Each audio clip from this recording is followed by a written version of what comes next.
नमस्कार। आज का टॉपिक है रसायन विज्ञान सन 2020 का सेट पेपर है, जिसका मॉडल है 347 WA। इसमें हम बहुविकल्पी प्रश्नों का उल्लेख करेंगे। तो क्वेश्चन नंबर 1 है कि ग्रेफाइट है। ग्रेफाइट क्या है? तो ग्रेफाइट जो है आयनिक ठोस है, धात्विक ठोस है, सहसंयोगी ठोस है और ऑप्शन 4 में है आणविक ठोस है। तो ग्रेफाइट जो है सहसंयोगी ठोस है। इसके विषय में फैक्ट देख लेते हैं। सहसंयोजी ठोस क्या होता है? सहसंयोजी ठोस को परमाणविक ठोस, नेटवर्क ठोस के नाम से जाना जाता है। इसका उदाहरण है डायमंड, ग्रेफाइट, सिलिका, क्वार्ट्ज आदि इसके महत्वपूर्ण उदाहरण हैं। इन ठोस पदार्थों के क्रिस्टल जालक परमाणुओं से बने होते हैं।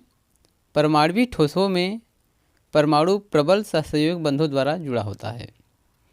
क्वेश्चन नंबर 2 है, समान ताप पर किन विलयनों के युग्म समपरासरी होते हैं या समपरासरी हैं? ऑप्शन 1 है 0.1 मोल NaCl तथा 0.1 मोल Na2SO4। ऑप्शन 2 है 0.1 मोलर यूरिया तथा 0.1 मोलर NaCl। ऑप्शन 3 है 0.1 मोलर यूरिया तथा 0.2 मोलर MgCl2। ऑप्शन 4 है 1 मोलर कैल्शियम Ca ब्रैकेट में NH3 ट्वाइस तथा 0.1 मोलर Na2SO4। तो इसका जो सही ऑप्शन हो जाएगा ऑप्शन डी सही है, यानी कि 4 नंबर सही है। तो समान ताप पर संपरासरी क्या होता है? संपरासरी का मतलब होता है परासरण दाब बराबर होना चाहिए। तो परासरण दाब को पाई से दिखाते हैं। पाई बराबर होता है ICRT।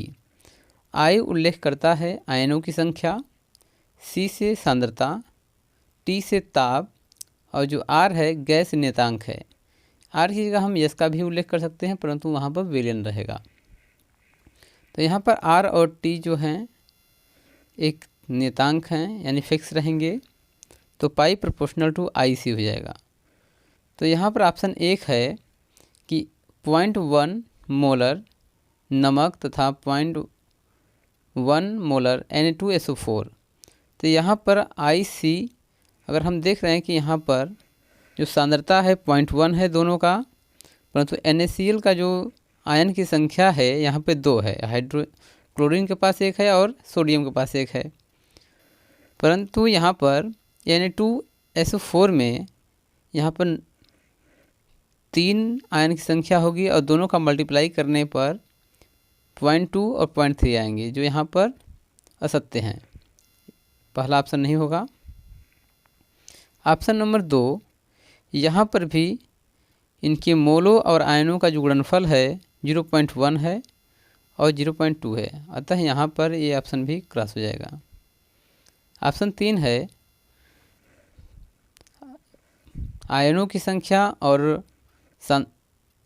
संख्या और जो सांद्रता है इन दोनों का मल्टीप्लाई करने पर एक का आता है 0.1, दूसरे का 0.6। तो यहाँ पर भी समप्रासरी दाब नहीं है।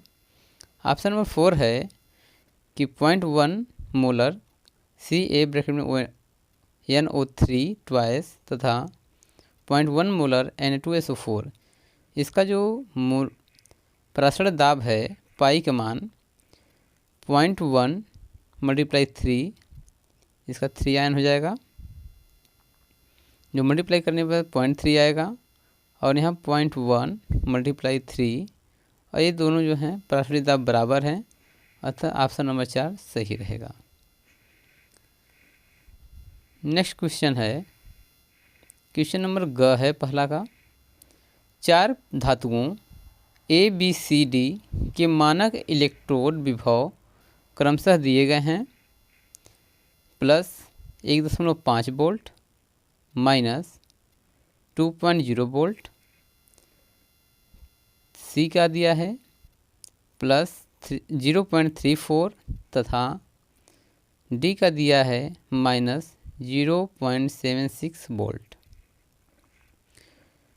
तो इन धातुओं की घटती हुई सक्रियता या अभिक्रियाशीलता का क्रम क्या होगा? तो यहाँ पर फैक्ट में देख लेते हैं। जिस तत्व का मानक अपचयन विभव जितना ज़्यादा ऋणात्मक होगा उसकी रासायनिक सक्रियता उतनी ही अधिक होगी। तो यहाँ पर -2.0 जो है यह है बी की, तो बी नंबर पहला हो जाएगा, सबसे अधिक सक्रियता है। और यहाँ पर देख रहे हैं डी जो है -0.76 और इसकी जो सक्रियता होगी दूसरे नंबर पर होगी। तीसरे नंबर पर आएगा +0.34 जो सी की है, और सबसे अधिक सक्रियता कम होगी +1.5 वोल्ट। तो यहाँ ऑप्शन नंबर बी सही हो जाएगा। क्वेश्चन नंबर 1 का घ है, निम्नलिखित में कौन सी अभिक्रिया शून्य कोटि की अभिक्रिया है। ऑप्शन दिया गया है, तो इसमें कौन सी अभिक्रिया जो है शून्य कोटि की है इसको देख लेते हैं। तो शून्य कोटि की अभिक्रिया जो होती है वह अभिक्रिया जिसकी दर अभिक्रिया की सांद्रता की शून्य घात के अनुक्रमानुपाती होती है उसे शून्य कोटि की अभिक्रिया कहते हैं। शून्य कोटि अभिक्रिया में अभिकारकों की सांद्रता परिवर्तन करने पर वेग के मान में कोई परिवर्तन नहीं होता है।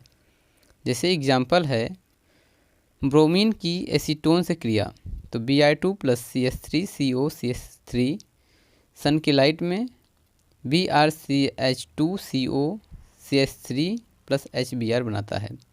इसका वेग निकालने पर वेग इक्वल टू हो जाएगा K ब्रैकेट में Br2 घातांक 0, दूसरे ब्रैकेट में CH3COCH3 और घातांक 0। अतः वेग जो है कि नियतांक पर निर्भर करेगा। तो ये तो ऑप्शन में है नहीं, तो ऑप्शन हमारे पास है H2Cl2, इसका बनेगा 2HCl।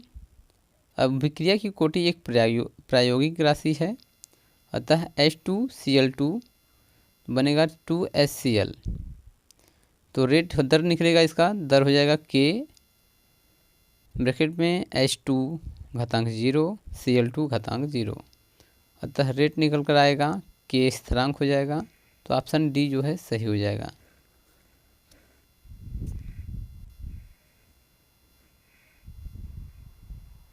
ठीक है, नेक्स्ट क्वेश्चन है, क्वेश्चन नंबर 1 का 5 है। 1 का अंग एमाइडो से एमीन बनाने में प्रयुक्त अभिकर्मक है। तो यहाँ पर पहला ऑप्शन है Br2KOH, दूसरा है K2Cr2O7 और नंबर सी है HClZnCl2 और नंबर 4 है NaOH कैल्शियम हाइड्रोक्साइड। तो यहाँ पर जो इसका सही आंसर हो जाएगा, इसका सही आंसर हो जाएगा ऑप्शन ए Br2KOH।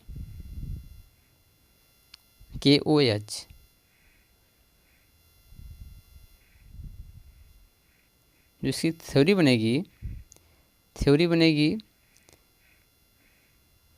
हाफमैन अभिक्रिया एथिल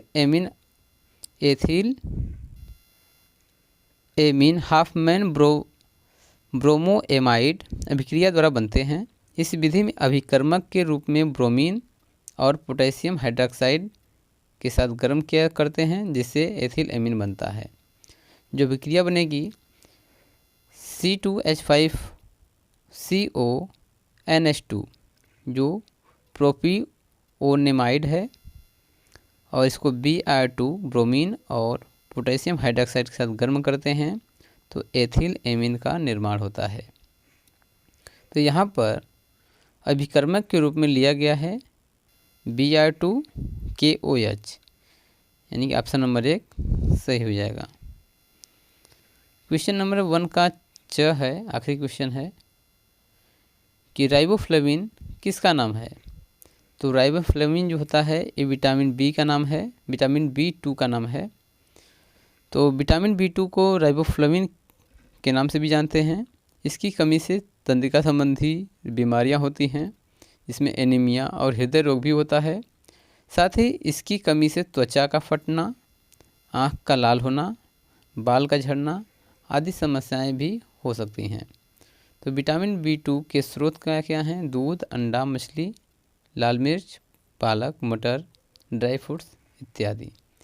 ये सभी जो हैं इसके स्रोत हैं B2 को प्राप्त करने के। ये टॉपिक ये समाप्त होता है। धन्यवाद।